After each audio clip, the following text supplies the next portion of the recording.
Bueno, continuando con los chequeos cortos explicativos de diseño de muros de gravedad, pues vamos a ver ahora los chequeos que se le deben hacer al muro. En el video anterior veíamos la manera como se trataban los empujes, ahora vamos a ver los chequeos.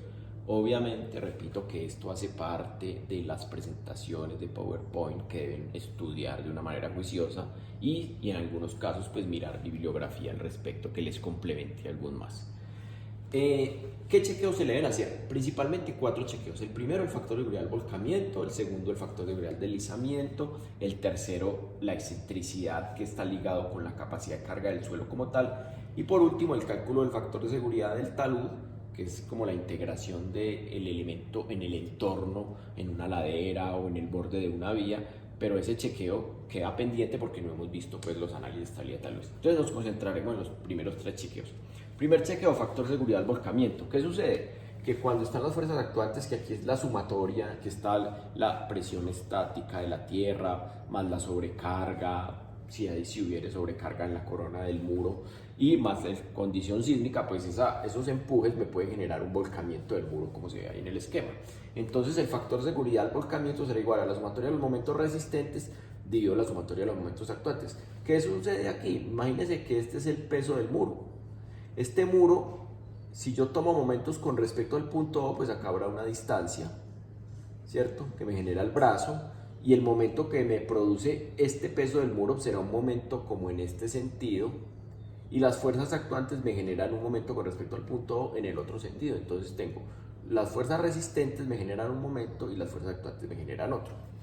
Miremos aquí, por ejemplo, un muro en concreto ciclópeo. Ese muro tiene un peso, que es el que me va a generar el momento de las fuerzas resistentes, y aquí tengo las fuerzas actuantes, el suelo más la sobrecarga más el sismo.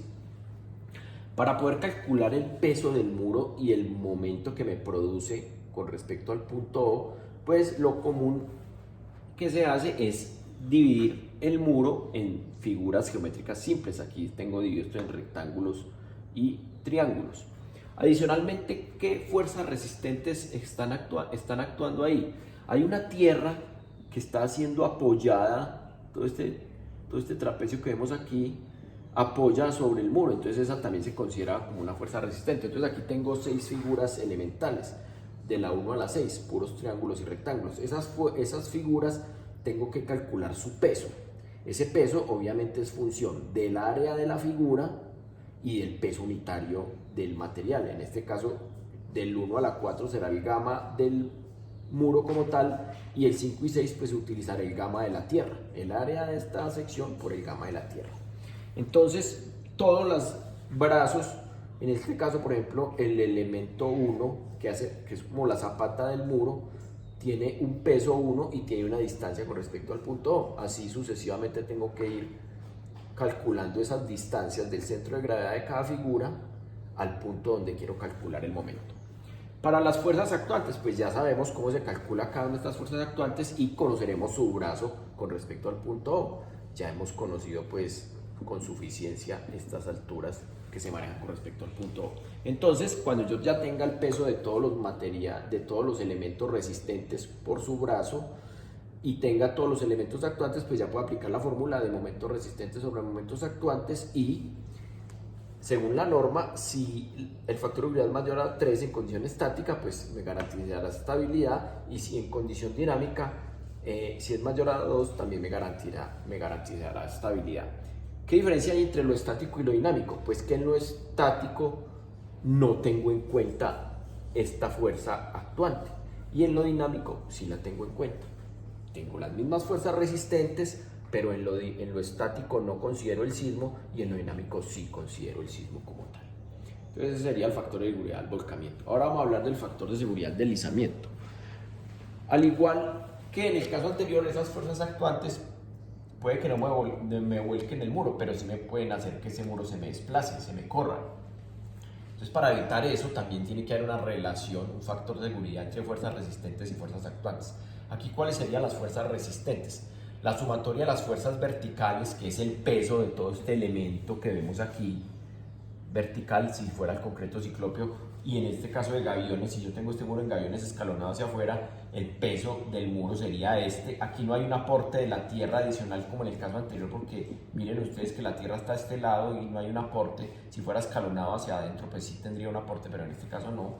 Entonces aquí, ¿qué tengo? Tengo la sumatoria de las fuerzas verticales, que es todos estos elementos que están aquí, multiplicado por tangente de phi, donde phi es el ángulo de fricción del suelo como tal, donde está apoyado, porque es donde se me va a resbalar el muro, más la cohesión multiplicado por el ancho del muro en su base, que es B. Entonces, para el factor de seguridad al deslizamiento, el ángulo de fricción y la cohesión que están en la fórmula son el ángulo de fricción y la cohesión del suelo, donde se me va a resbalar el muro como tal.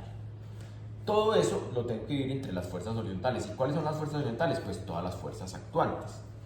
Para la condición estática tiene que dar mayor a 1.6 y para la condición dinámica mayor a 1.05. Volvemos como al caso anterior.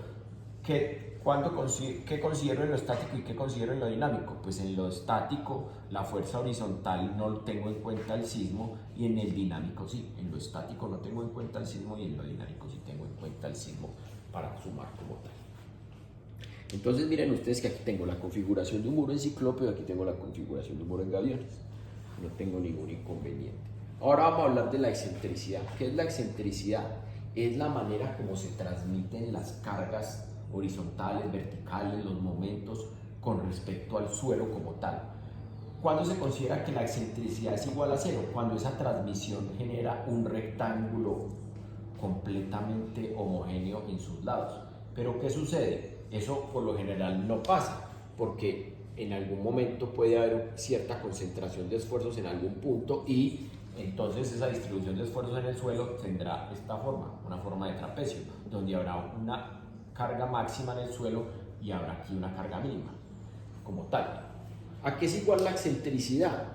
Pues la excentricidad será igual a cero cuando esa carga está uniformemente distribuida en el terreno, pero por lo general, como les digo, no está distribuida uniformemente, sino que tiene un valor. Entonces esa excentricidad se calcula como B medios, donde B es el ancho del muro, de la base del muro, menos la sumatoria de los momentos de las fuerzas resistentes que ya fue calculado anteriormente, menos, dentro de ese corchete, la sumatoria de los momentos de las fuerzas actuantes que también ya fue calculado, dividido la sumatoria de las fuerzas verticales, que ya la usé en alguna parte de las otras fórmulas como tal.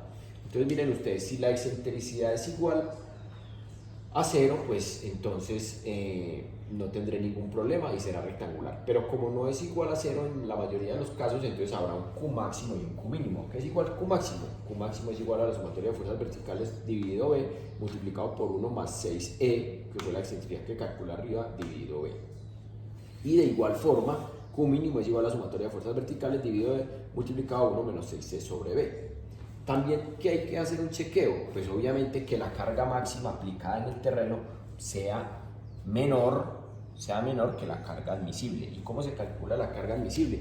Por cualquier fórmula que vio el semestre anterior de una zapata que tiene ancho B y que tiene una carga aplicada sobre tal. También falta decir aquí que la excentricidad, según norma, para condición estática tiene que ser menor o igual a B sextos y para condición dinámica menor o igual a B cuartos. Cuando estemos resolviendo el problema en el próximo video, pues aplicaremos cada una de estas fórmulas y entenderemos de mejor manera cómo es la metodología.